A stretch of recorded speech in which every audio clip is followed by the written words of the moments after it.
what does it mean for you, for both of you, that this is the most anticipated 135 female fight in the history of the female mixed martial arts? You want to go first? Huh? Yeah. Go first? Okay.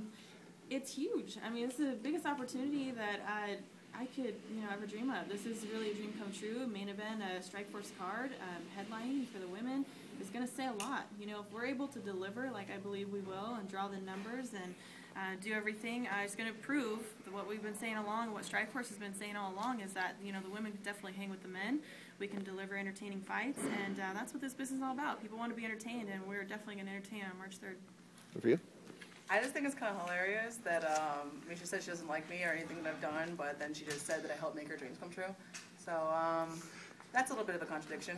But I agree with her and most of what she just said. This is something I've been aiming to accomplish for a very long time. And, I don't say, I cannot say that this is all me. I'm trying as hard as I can, but, people like Scott Coker who have, been an advocate for women's fighters ever since the beginning when, a lot of people weren't. And I really appreciate all the people that have put time and energy into making this fight happen, and we're not going to disappoint anybody in this fight. Scott, how's it coming along in terms of developing more women?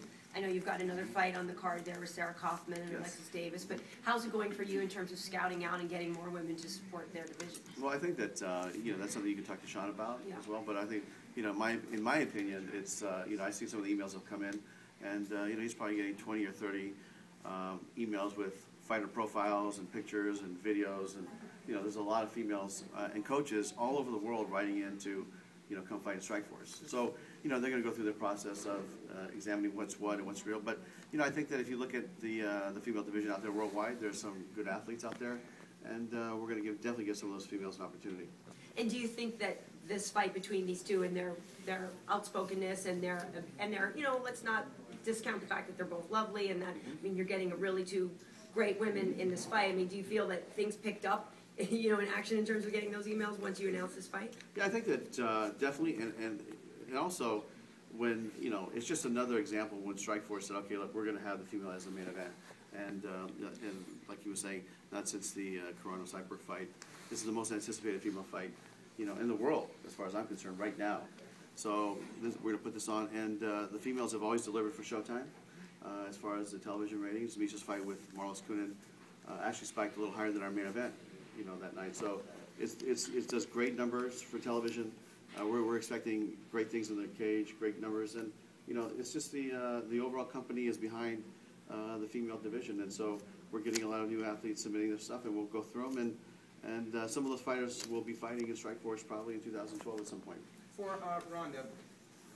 The former 135 Strikeforce Women's Champion, Sarah Kaufman, she called it a slap in the face that you're getting this shot over her. But wouldn't you argue, the interest in this fight alone, and this fight being the main event for Strikeforce, is much better for women's MMA in the long run? I don't think it's not only just better for women's MMA in the long run, I think it's also better for Sarah Kaufman in the long run. I think that the fight that she would get for the winner between me and Miesha would get a lot more attention, than a fight between her and Miesha right now. And I think she's kind of being a little ungrateful that she's getting a lot more interviews and a lot more interest, towards her opinion, because of all of this drama that was created. And she's gotten more attention now than she did when she was champion, And so I don't think it was a slap in the face. I think it's just something that needed to happen, and I think it's kind of all these girls are saying I've talked my way into a title. It's just a mean way of saying that I was smarter than them and figured out a way to, make as much progress in 6 months as they could in 6 years. Miesha, would you agree with Ronda in that respect? What I think this boils down to is that this, at the end of the day, is an entertainment business. And this is definitely the fight the fans want to see the most. And I think that that's the fight that Strikeforce should deliver. It's all about the fans, what they want to see. And, absolutely, I think this is going to get the most attention. I feel for Sarah Kaufman in her situation because, I think on paper she's still the #1 contender. She's done a lot of work to get where she's at. But, marketing standpoint-wise, this is the fight that's going to do it. This is the fight that's going to make or break it, and this is a fight that needs to happen.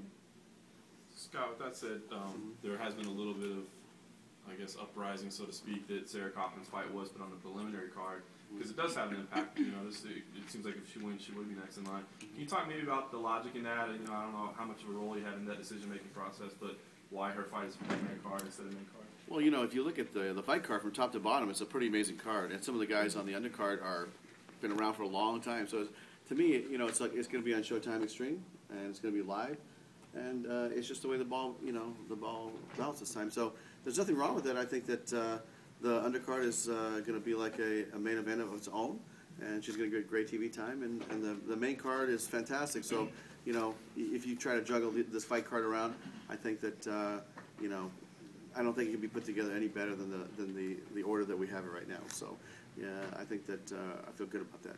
Ronda, have you been doing anything different in training to get ready for that 135 weight cut? Yeah, I mean, I have a different diet, but it involves a lot of starving and peeing. So I don't eat and I drink a lot. So that's a little different.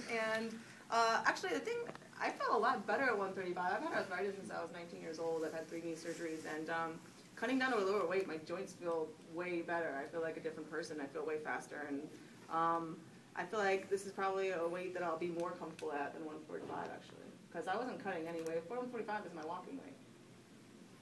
That's Scott. You know, with Cyborg's positive test, is the 145 division, is that essentially dead, or are there plans to promote that in the future? Well, you know, we haven't had the conversation here yet on that, but you know, right now the division is going to continue. Okay. But you know, we'll evaluate that probably after this fight on March 3rd. But you know, a lot's going to depend on what happens with Cyborg, whether you know the suspension is a full year or 6 months, or when she can come back. And you know, she is you know, a star in the sport. It's unfortunate what happened, but you know, now the consequences have to be paid. So. We're going to wait to see what the outcome of that is. And Ronda, you've been pretty outspoken about Chris Cyborg on Twitter and as well as interviews as well. Basically because you know her actions and words towards Gina Carano. Is that a fight that let's say if you do capture the 135 title and Cyborg does return, is that a fight that you'd pursue to maybe be a 2-division champion? You know, from the very beginning, I've wanted, you know, I've known that fighting Chris Cyborg and beating her is the main end goal. In light of her testing positive for steroids, I think it might be a little more fair to kind of try and get her to fight at 135, because when she's off of steroids, it would be easier for her to cut down to the weight. And if she decides to do some other steroid that's harder to be tested for, then the weight cut would make, you know, doping just as much of a detriment as it would be a help to her. So in light of her testing positive, I'd probably insist on fighting her at a lighter weight. All right. And Miesha, what's your take on, you know, steroids in female mixed martial arts? Well, you know, it's unfortunate, the whole situation.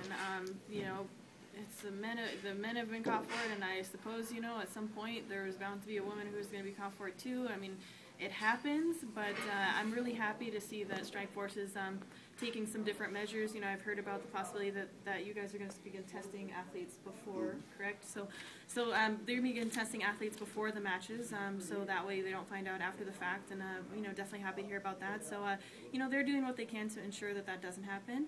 And you know, when Cyborg does make her return, you know, if she wants to get some real competition and come down to 135, I also would agree with Ronda that it would probably make it easier for her to make that weight. And you know, we'll just have to see what happens when she makes her return. Right. Scott, to follow up on what Miesha just said, before, I think the press release was prior to signing with the Zuffa-related company, or before bouts?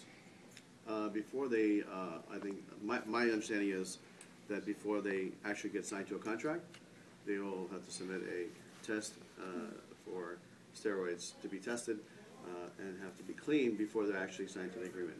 Is that a bout contract, or is that like an actual 4-fight deal? Yeah, I think it's before the 4-fight deal. Okay. So, would you agree with those who say this fight is